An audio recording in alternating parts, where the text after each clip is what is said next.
After a brief period of relative calm in West Asia, tensions have re escalated, with conflict between Iran and the United States intensifying over the past week. In today's episode of All Things Policy, we want to unpack these developments. What has changed on ground? What are the stakes for the key actors involved? And what does this mean for the wider region? And for that, I'm joined by Raja Karthikeya. Raja is an adjunct fellow leading the West Asia Studies program here at the Takshashila Institution. And I'm Aishwaria Sonavane, research analyst for Pakistan Studies at Takshashila. Welcome, Raja. Thank Thank you you so for much. sitting down and speaking to me on this. Before we get into the wider region, I want to first talk about the op ed that you wrote in The Hindu today on July 23rd. You argue that India must lead in securing the Strait of Bab el Mandeb. Pavel Firstly, Mandab. I butchered the pronunciation, but could you tell us more about Sure. that and take us through India's interests in the region? Thank you, Aishwarya. Uh, the three defining straits in the Indo Pacific, certainly in the Indian Ocean, are the Strait of Malacca on the east, the Strait of Hormuz, and the Strait of Bab el Mandab, which is basically the eastern end of the Red Sea. So the Red Sea is actually defined by two narrow choke points. One is the Suez Canal, and the other is the Strait of Bab el Mandeb. Uh, it borders on one side. It is bordered by Yemen, and on the southern side by the Horn of Africa, that is Djibouti um and Somalia. The Bab el Mandab is one of the most crucial strategic points geographically for India. One third of India's trade comes through the Bab el Mandeb.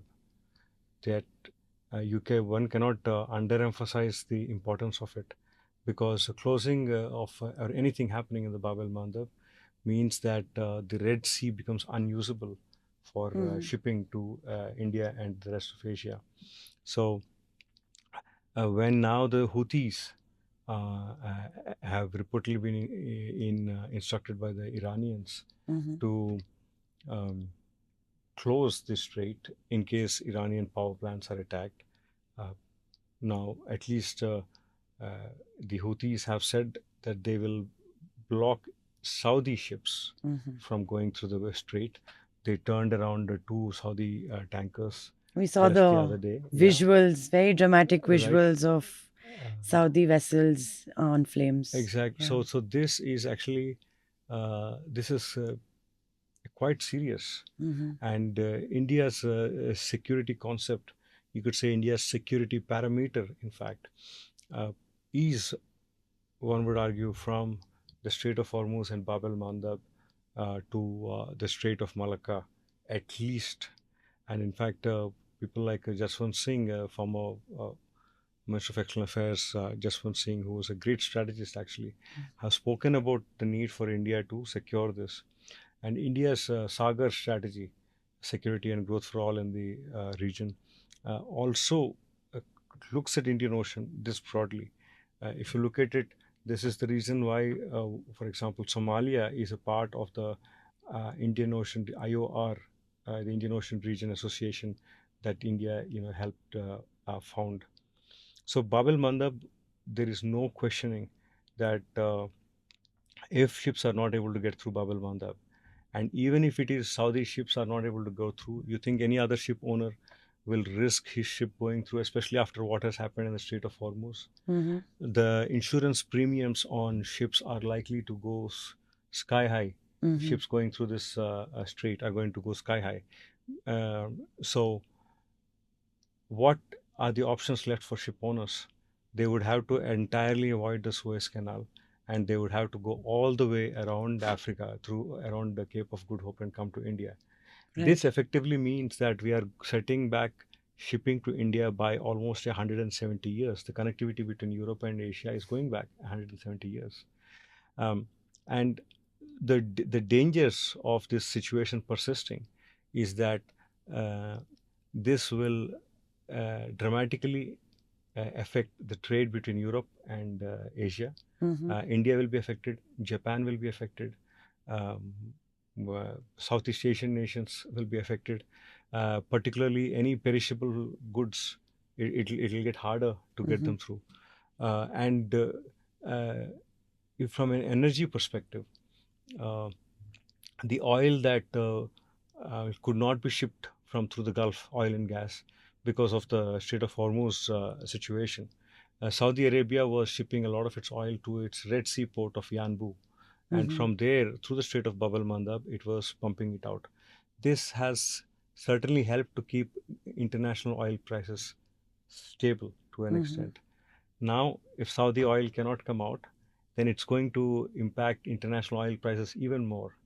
So, uh, all of this is going to have a very bad effect on the Indian economy. Therefore, Are there any particular goods or any particular economic sector that might be affected because of this blockade? sure, sure. I think this will definitely affect pretty much everything we eat because everything Mm-hmm. requires oil, right? Right. So we have already seen that the price of oil go up in many countries. In India, it's just about the government subsidy. Otherwise, the price of oil should be even higher right now. And I don't know how long the subsidies can be maintained. Mm-hmm. Certainly, fertilizers, which are already affected by the Strait of Hormuz blockade, will be the situation will be affected. Um, One of the many byproducts of petroleum. Everything, for example, the cost of plastic bags. Well, I think we can do with less plastic bags, Yeah. but certainly the less cost of plastic bags, the cost of chip manufacturing, for example, Mm-hmm. the cost of even something like aluminium, because there are petroleum byproducts that are needed in the refining. All of this could increase. I think overall, you could simply say that cost of living in India will increase if the Bab el Mandab Strait gets affected for a long time, and a long time is a matter of perspective. How long is long? So I think this is why I have stressed in my op-ed that India should take the lead in securing the strait proactively, um, through by creating a naval task force, Mm-hmm. and I have made a couple of proposals in that. I would definitely encourage our viewers to go read this op-ed. And before we move on Maybe I to, can add a little bit on that, of course. because you see, Djibouti, which is uh, sitting right on the Red Sea, there hosts the military bases of multiple countries, of 6 countries at least, that is including the US, China, Italy, France, and Mm-hmm. Japan.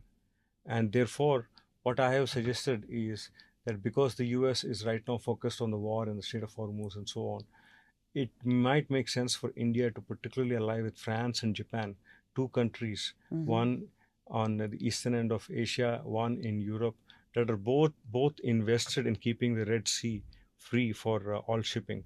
And India could build this task force together with them. And in terms of the region, India should work with Egypt and Saudi Arabia, the 2 countries whose economies, one because of the Suez Canal, the other one because of the importance of the oil economy for them. So Egypt and Saudi Arabia should also be a party to this structure that India builds, a mechanism, a naval task force to keep the Bab el Mandeb Strait open, at least for the ships that request support. India should make sure that they get through the strait safely. And if this is uh, not even one for completely, it doesn't have to be an altruistic endeavor. It's something that is very strictly in national interest, even Right. doing this.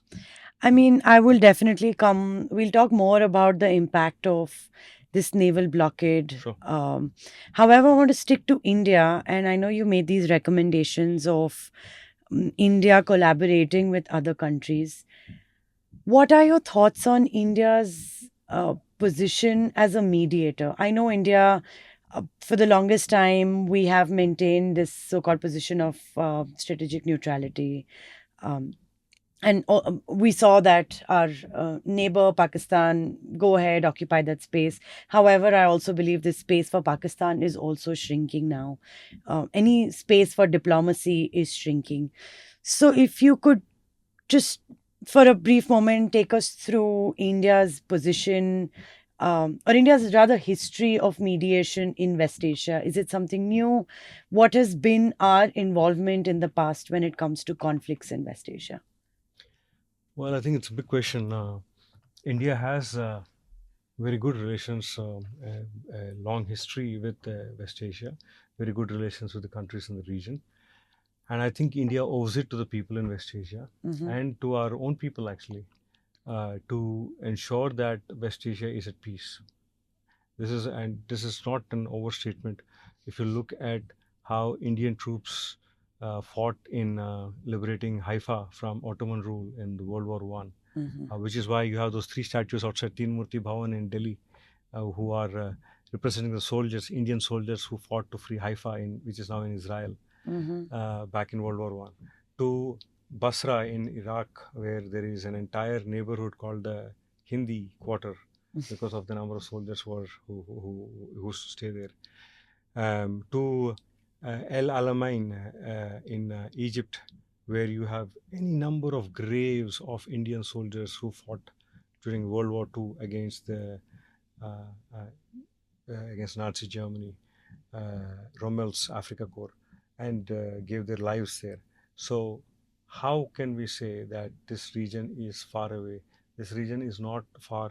This region is very much part of our immediate neighborhood, I would say. Mm-hmm. In fact, I would, um, uh, given the fact that till 1935, the what were called as the crucial states that are now emirates, these states were in the Gulf were actually ruled by the British out of Delhi, and only in 1935 they were separated as a separate administrative entity. We have, given the fact that we have so much of the Indian community that helped settle and, in fact, literally built. There's a statue in Bombay for a Parsi gentleman who helped build modern day Aden in Yemen. Um, and anyone, every Mumbaikar who is walking by the High Court will see this statue.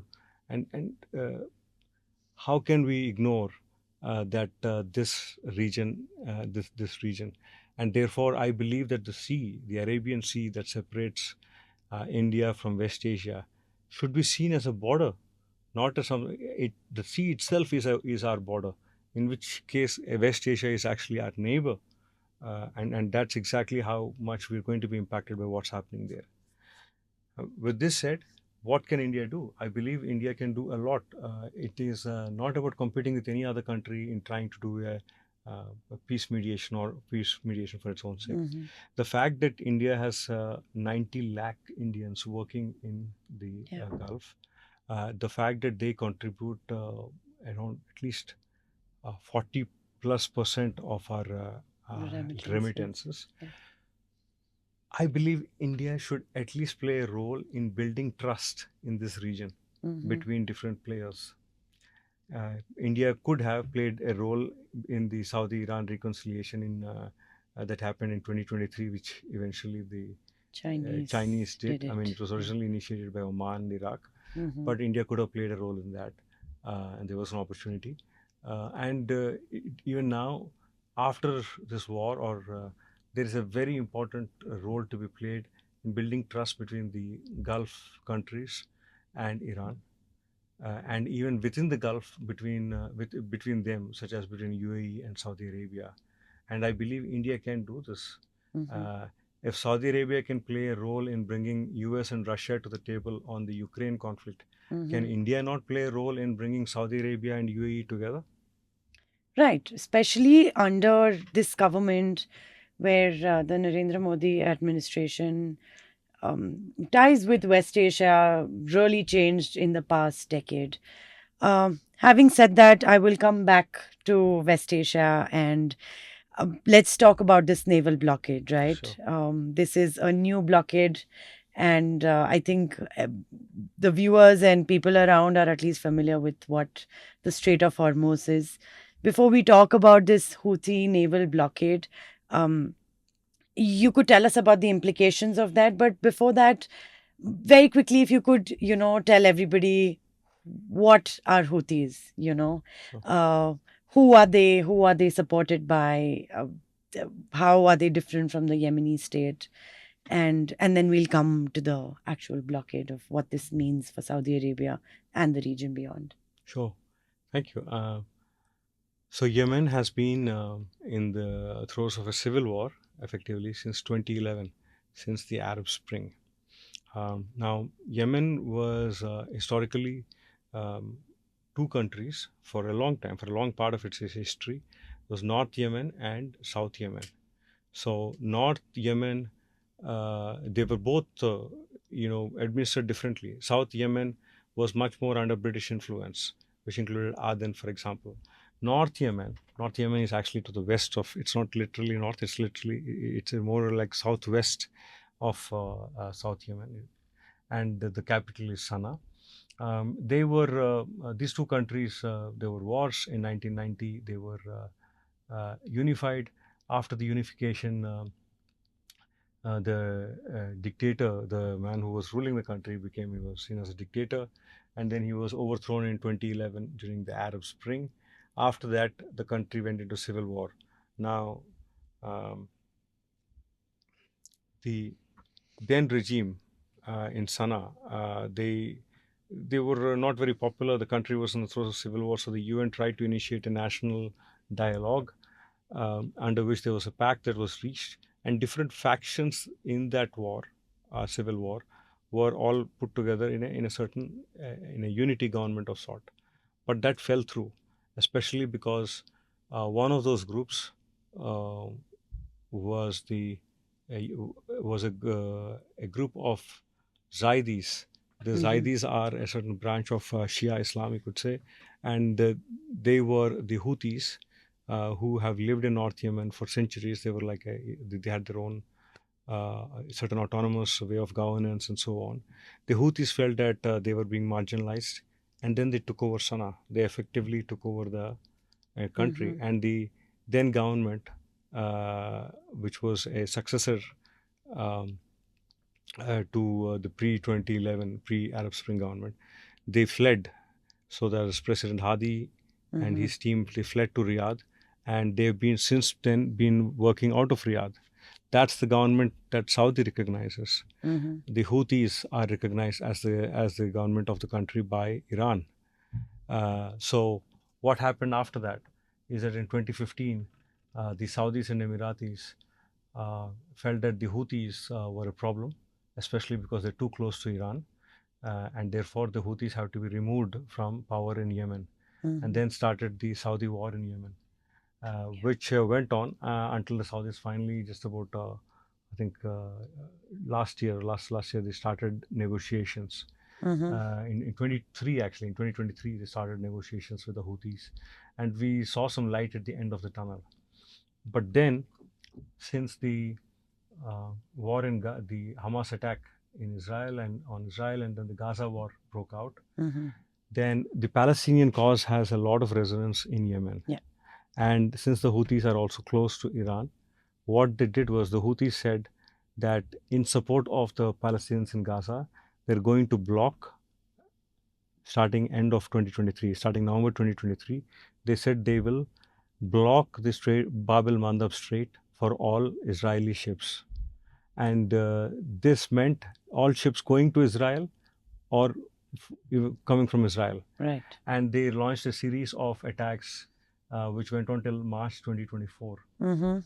Around 40 ships were hit. And they were quite successful Yeah, including a in. ship from going from India was hit, and Right. Right. so uh, as a result, 2,000 plus ships in that 4 month period had to go all the way around Cape of Good Hope. You know, so Yeah. this was a major diversion, and Also, this incident is kind of indicative of how the Houthis have been able to implement a successful naval blockade. right, if they say it, they will do it, They, yeah, and they're certainly capable of doing it. yeah. Now, after that, the Israelis undertook a series of strikes on them. Then the US did another operation. There were two operations that the US did, Prosperity Guardian and Rough Rider, against the Houthis. The fact is that the damage was done. In fact, the Israel's Red Sea port of Eilat filed for bankruptcy in July 2024 because of the economic impact of this. So what the Houthis are saying now, in fact, is that they, because of the Saudi strikes that have happened on Houthis even very recently, and they keep launching tit for tat or otherwise, drone strikes. They just did a strike on the Sana Al Airport. Abha airport in Saudi Arabia, the Houthis. So the Houthis are saying that because the Saudis are against us, have fought against us, and they have troubled our people, so we are launching a maritime embargo, they call it, of all Saudi ships. And that has regional implications. What they did in 2023 for Israel, they're now doing it with Saudi Arabia. And this is going to create, at that time, because Israel, how can you put it, had other ports. Even if they lost Red Sea traffic, they had the Mediterranean ports like Haifa, etc. But Saudi Arabia, not only is it crucial because of the oil it produces, but the fact is that it cannot use its ports on the Persian Gulf anymore because of the Strait of Hormuz situation. So Saudi Arabia can only use its biggest port, in fact, on the Red Sea, Yanbu. So if the Red Sea or the Bab al-Mandeb is closed and the Red Sea is affected, then Saudi Arabia effectively trade. I don't know what trade Saudi Arabia can do. It'll somehow has to go through Oman or UAE or something. But Saudi Arabia's economy is going to be at great risk. Saudi Arabia definitely, since the escalation kind of restarted 2 weeks ago, 10 days ago, has been in the news. And most importantly, we just saw yesterday that US and Saudi Arabia signed what international media is calling a landmark deal, where American expertise will be used by Saudi Arabia to build their own civilian nuclear program. The uranium word, the U word in West Asia has been so controversial. Could you tell us what this deal means, what this means for Saudi Arabia's nuclear program, and what next? What next for the region? Well, I think this is a very important deal. What the US has done is they have signed an agreement with Saudi Arabia to provide uh, all possible expertise to build a civilian nuclear program in Saudi Arabia, including including local uranium enrichment. What's a civilian nuclear program? What does that entail? So Saudi Arabia, being a signatory of the Non-Proliferation Treaty, cannot develop nuclear weapons. Right. Has foresworn Yeah. any possibility of developing nuclear weapons, but they've been wanting to develop a civilian nuclear program, Right. like say what India has in Kalpakam, Pudankulam, and so on, but for power generation. And in recent years, under Mohammed bin Salman's Vision 2030, in a way, and the economy, Saudi Arabia's economy is diversifying. They're trying to move away from fossil fuel reliance on fossil fuels for their own energy consumption. Right. So for their own energy, they're trying to build renewables, and so this fits in well with that, to have a nuclear, a civilian nuclear energy program. But there are multiple implications to this.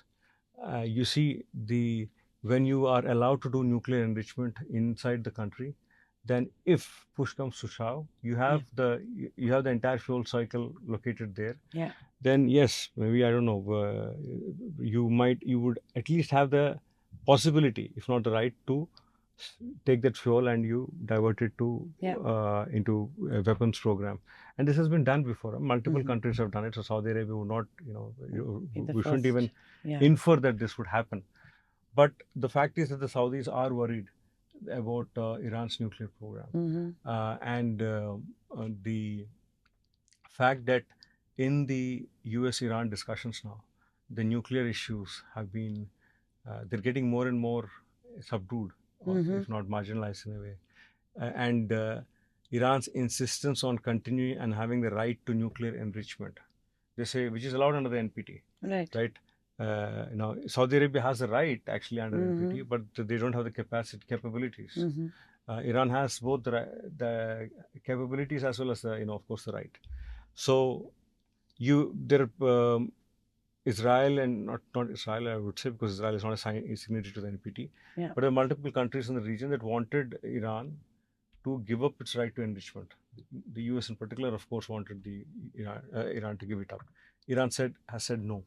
So if Iran has the capacity to Yeah. enrich uranium, and there are allegations that they have enriched it to an extent where they could build a And weapon. many would argue also now intent after the attacks. After the attacks, now they Yeah. perhaps have a reason, Yeah. of to as a defensive way. Even Yeah. if earlier it was a deterrent, now it becomes defense. Mm-hmm.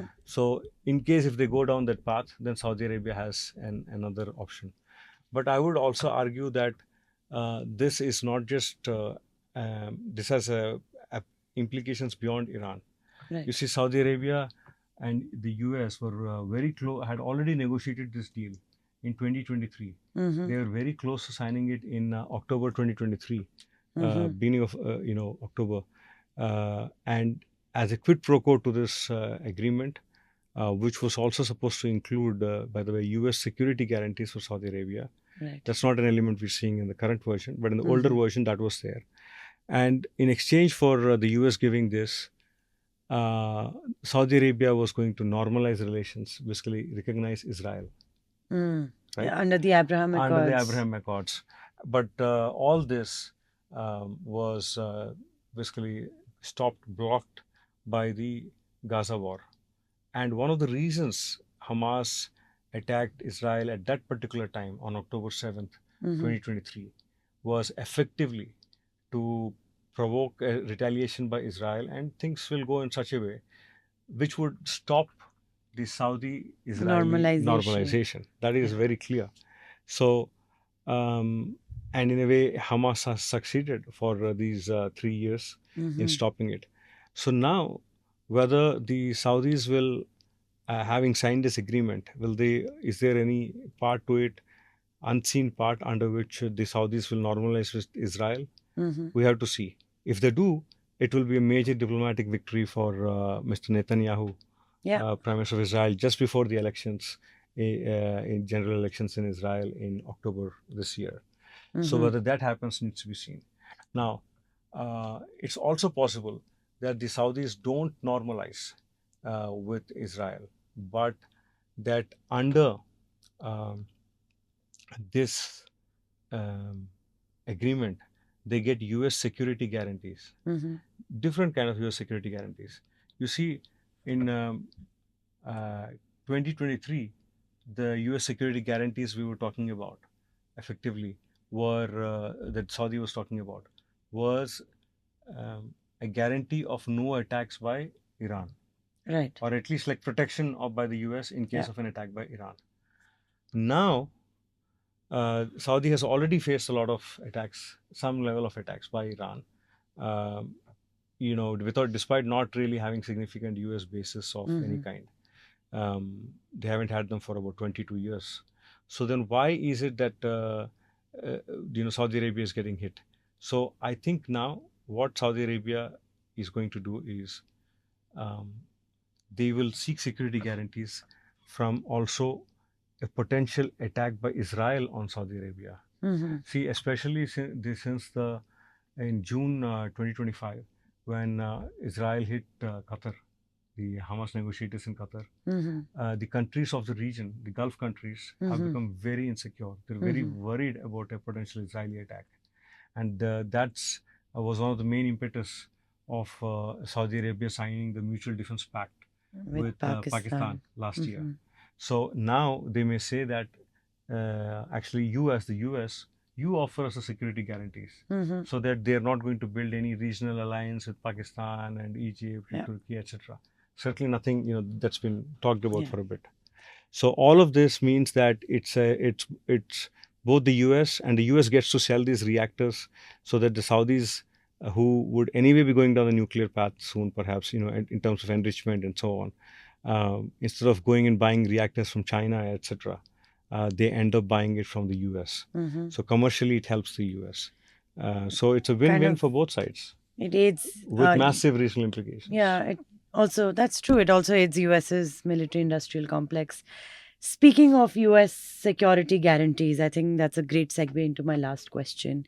We've seen US targeting southern Iran. We've seen Iran hitting more US bases across the Gulf region. So, what implications does it have for US military presence in the Gulf? Because it at this point, from where I see it, the only reason these Gulf countries have become a target for Iran is because they house US bases. So, what Well, is the utility, strategic utility of having these bases? I mean, it's for these countries to decide now what happens to with the U.S. bases after this. The fact is that these bases were meant to protect They came in after the 1991 Gulf War, when um, Saddam Hussein in Iraq attacked Kuwait, Mm-hmm. and when he invaded Kuwait, and then there was a real fear in Saudi Arabia that Saddam will invade Saudi Arabia next. Mm-hmm. So the Saudis actually invited the US, and over 500,000 US troops were deployed to fight Saddam. Mm-hmm. Since then, the US presence has increased. Right. So, first it was a threat from Saddam Hussein, that was gone. Then there was a threat from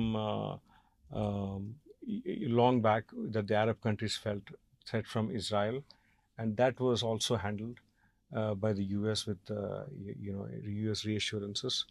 But the bases in particular started to grow when Gulf countries started worrying about Iran's rising military power in the I would say early 2000s. So now there are over 51,000 U.S. troops in the Persian Gulf deployed around I believe around 13 bases, Mm-hmm. and this is very significant. These bases were supposed to serve as a deterrent against Iranian actions against these countries, and as a means to stabilize the governments here, Mm-hmm. the monarchies. For Right. example, Bahrain and Kuwait both have large Shia minority, Mm-hmm. and they're worried about whether this minority will be more loyal to Iran if conflict comes and so on. So the U.S. bases there were helping internal stability too, you could say, to an extent. Mm-hmm. So, but given the fact that these countries have been hit so much in the current war, Yeah.